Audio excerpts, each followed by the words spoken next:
Alright guys, so we have finally made it to the gym on Friday, and it is, well, you can't see, but it's almost 10 a.m. March 16th. So basically, after being sick, we'll catch up right now. After being sick, severely sick for like a week and in antibiotics for 10 days, it's been about a week since that was all going down. Now we have basically gotten to a point where I got better, like 95%, and now I'm starting to feel a little under the weather on my, I guess, lymph nodes or just whatever is this part of your neck that gets kind of inflamed when you're sick. So I went from being really, really sick to getting better to now my body's like 50-50. This person's distracting with their bass and their terrible parking job. But anyways, what I was trying to say was, yeah, yesterday I had to skip upper because my throat was really, really sore.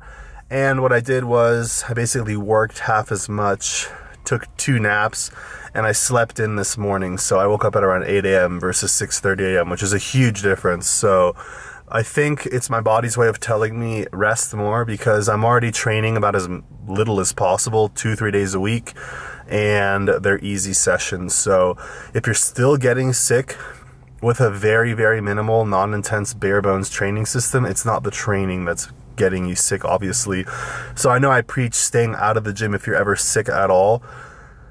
That's probably going to apply to people who are working hard in the gym. If you're going to the gym 2-3 days a week for 30 minutes and you start to get sick or you get sick, you shouldn't think to yourself, oh my God, I got to stop training because I'm getting sick from training. It's probably keeping you healthier, if anything. But if you're training with maximum intensity, then yeah, obviously, if you're training with maximum intensity, then you can scale that back as you start to get under the weather, whether it's for a few days or it's kind of a couple weeks of a dynamic illness. So it looks like for me it's kind of a dynamic up and down illness, so we're gonna go inside and try to push 245 pounds or more if possible. But I'm actually waiting on my buddy Anthony from FSU, who's one of my fraternity brothers. He's actually in Denver. He landed yesterday. I think he's gonna be partying tomorrow for St. Patrick's Day, so we're gonna try to get a lift in right now. He should be down the street, and I will show you guys what we do for today's upper. And yeah, so my bad sickness is over with, but now it's kind of combating sleep, recovery, and trying to train still and working very hard. So we'll see how this goes. I think a nap or 2 will keep me healthier, and 8 hours of sleep a night will keep me healthier for indefinitely. So it's something I have to start working on every day, which sucks because sleeping 5 or 6 hours has been great. I've been getting a ton done, but getting sick and staying sick and all that type of shit, even talking, is kind of uncomfortable. So I'll see you guys in the gym. But first, a quarter scoop. Whoa! A quarter scoop of pre. Don't waste your money on supplements, guys. Waste it on test. Yeah, like notoriously tight legs. Yeah. Like no matter what. So I've been doing a lot of time with that lately. Like, stretch like a motherfucker. Doing like good stretching implementation and shit. It's a game changer.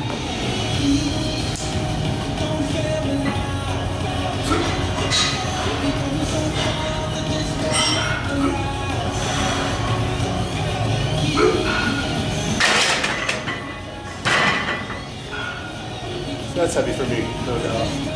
And I hurt my shoulder. Yeah. Well, like what people 45, do, you know? The thing with bench press is people usually do the wrong form. Yeah. So people usually have their, this is where your shoulder is, right? Yeah. So you should always bench with a shoulder with grip. Okay. Most people will do this. Yes. And you should always use a full range of motion, which means touch your chest and lock out. Like that far? Shoulder width. Oh, shoulder. I've had months where I can't bench because I fucked myself up. What I'll do now, what I've learned to do, and I bench twice a week now. I've been doing it for about a year. And I haven't hurt myself at all. So watch that. Now I'll just bring it down. Pause it. Alright guys, what's going on? So thank you for joining me for this video. I wasn't going to do this voiceover now, but I think the lighting might actually be whatever. It might actually be not terrible in my room for once. So we're going to go over the first upper body workout I've done pretty much exclusively, maybe the second since being sick, but I'm going to, in the next couple videos, show you why that came to a halt briefly. but still planning on doing upper lower.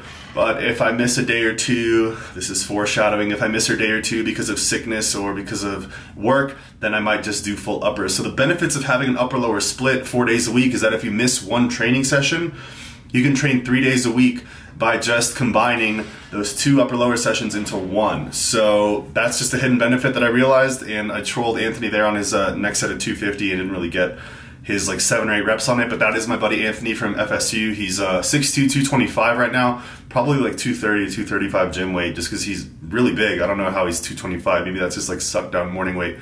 But just for reference, because he is way stronger on bench and he can actually still do pull-ups pretty much like I can, so very impressive. He's been lifting and training since I met him like 7-8 years ago, so we both love it. Say whatever you want about either of our physiques, but we both like to train. I take it more seriously than him. I do have a YouTube channel. I do train clients. I am looking to train people here in Denver now that I'm getting settled in. And yeah, long story short, just wanted to give you guys a reference point to see someone bigger than me still training just like I do and doing pull-ups as well, and he's been training for a long time, so clearly he's found that this works for him also. So here he is flying pretty good on these pull-ups. Range of motion is, I'd say, about 90% there. I'd want him to pull a little higher like that and do a slightly slower negative just so you don't skip the bottom. The only reason I like to control the negatives on the pull-up at all is so I don't accidentally skip the bottom, and I am mastering my pull-ups by not folding my knees, by not flexing my knees so that I can, I don't know, hold my feet off the ground. The idea is to find a pull-up bar tall enough for you basically to jump to, or maybe use like a dumbbell to stand and knock the dumbbell out of the way and dead hang with your lower body. I think flipping your feet up or pulling your knees up or anything screws up the mechanics of the pull-up and it will injure you over time. So again, little PSA action, if you do fold your knees or lift your knees or adjust your lower body to clear the ground, I think that will damage you over time, probably your shoulders, maybe your elbows and biceps, just because it's creating some sort of lateral movement that's very unnatural. If you pull yourself off the ground and your feet just levitate off the ground and your legs are straight, usually because pull-up bars are about 7 feet tall or something, you'll notice how clean the rep is. So if you guys can do a free pull-up without having to lift your legs off the floor to clear the ground, I definitely recommend it.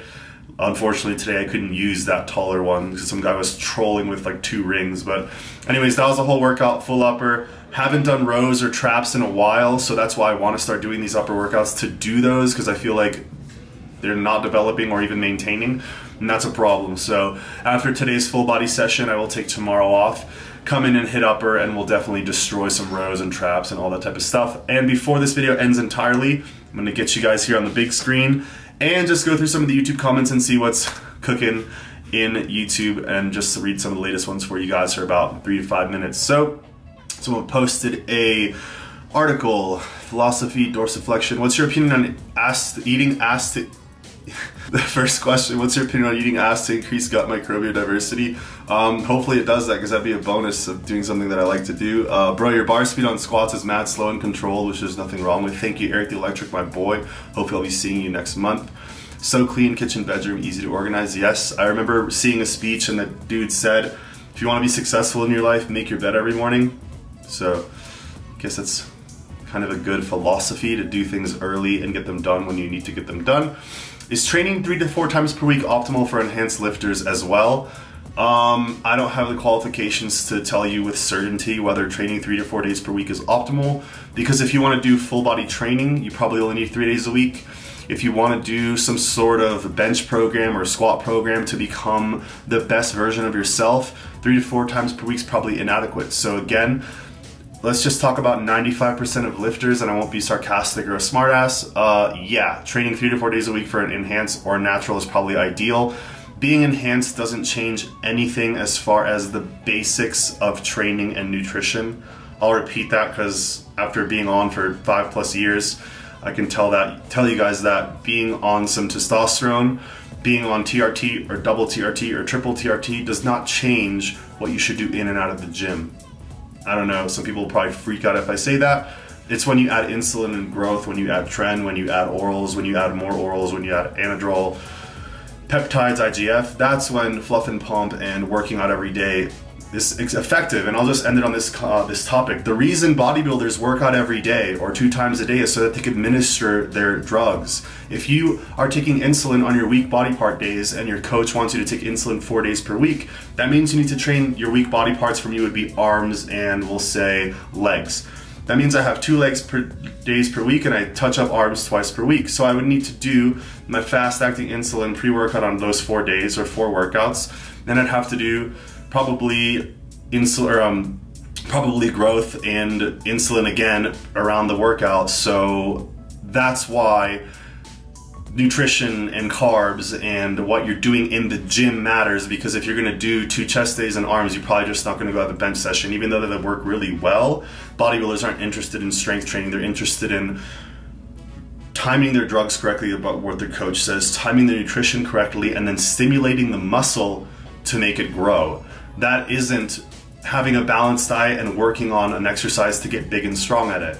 The difference between working out on an exercise and getting big and strong on it, and then working with drugs, very specific nutrition and timing of drugs with muscle stimulation and blood flow are 2 totally different things. One is strength training for muscle growth and size, or muscle growth and strength.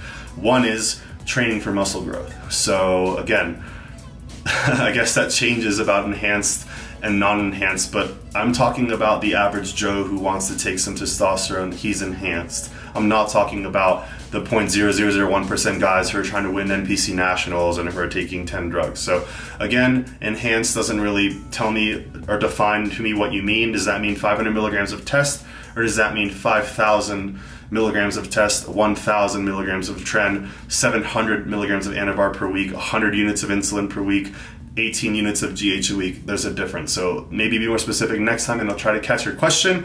Sorry to the advertisers who probably are gonna watch this and demonetize this video. Peace. Full tank of gas in Westminster once again. And yeah, I was trying to vlog just to say what's up after that workout while I was getting gas, but I called my dad and he couldn't stop talking. But you know, when dads want to talk, you owe it to them to listen. So got gas, gonna get fueled up on this shake. Got some cold coffee now, but that should be good because I didn't drink it all this morning, and just trained with my buddy Anthony. So you guys watched that and you guys caught the voiceover, but Anthony is my buddy from FSU in my fraternity Phi Delta Theta, and he actually, we just caught up for the first time in like 4 years, and he looks great, looks the same. It's awesome to see your friends and see them doing well and being successful and healthy. But he actually stayed in Tallahassee, bought a house because he was working for a car dealership as a financial officer, financial manager. So yeah, him and his parents have been in that business, and now he got into that business. But he also got into a t-shirt business that he bought from his friend that he had started it with, or he invested with, and he's doing really, really well. Definitely motivating and inspiring to chill with him. And he's also 6'2", I think. I'm really bad at people's heights. I just feel like I feel like I'm tall, so when people are taller than me, I just think they're my height. It's bizarre. But he thinks he's like 6'2". I know he's 225, 230 gym weight probably. So he can still do pull-ups. He's strong on bench. And yeah, height or weight or body size structure is no excuse for not doing pull-up, squats, and bench. He just hit compound movements with me. Strong as hell. So good to see him. Tomorrow's St. Paddy's Day, so I'll probably take a break from lifting and maybe I'll just go get shit-faced with A. And I wasn't really doing anything, but now that he's in town visiting one of our other fraternity brothers, probably go downtown and then back to work on Sunday. So it's Friday, it's 12:30, gotta work, let's drive.